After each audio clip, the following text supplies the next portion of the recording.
Under the sea of the Costerhavet National Park lies the study target of the Rockies, who decided to investigate functional interactions, the roles of organisms in the local underwater community of rocky shores. 3 different sampling locations were chosen: sheltered, semi-exposed, and exposed islet. Greater taxonomic diversity and functional complexity are expected in sheltered habitat. Wait! First, preparations. The engineers of the team are at work on a strange device using the software Arduino. We are going to use this device, ultrasonic sensor, to measure the wave height. Meanwhile, after a tour of the available equipment, the rest of the team is trying out the sampling plan in the field. The plan was to visually survey underwater, but we realized it was not a realistic idea, so we will collect all the specimens. After thorough preparation, field drills, and rehearsal, the Rockies embark on the sampling adventure. 3 replicate transects are laid on each islet. Animals are collected along each transect and in 3 quadrats.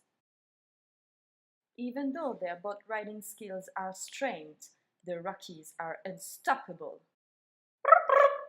Back to the lab, the samples are sorted and the algae are cleaned with seawater to retrieve all the organisms.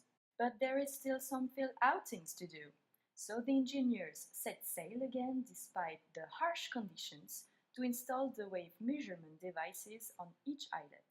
In the shelter of the station, the rest of the team is working hard on the identification of the collected specimens: snails, amphipods and isopods, algae, echinoderms, and bivalves. The sailors are back, and they are greeted with puzzled faces when the rest of the team spots the devices they were supposed to leave on the island. When we reached the island, the batteries were wet and they didn't work. We had only one device. We still didn't check this SD card, but it should be good. Comes analysis of data. So the stronger, hardened ones tackle statistical investigation and do brainstorming over brainstorming.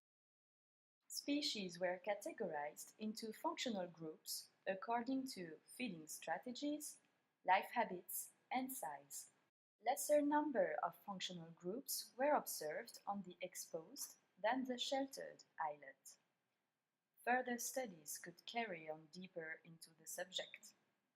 But as for the Rockies, time has come to say goodbye to Tjärnö, and who knows, maybe see you again.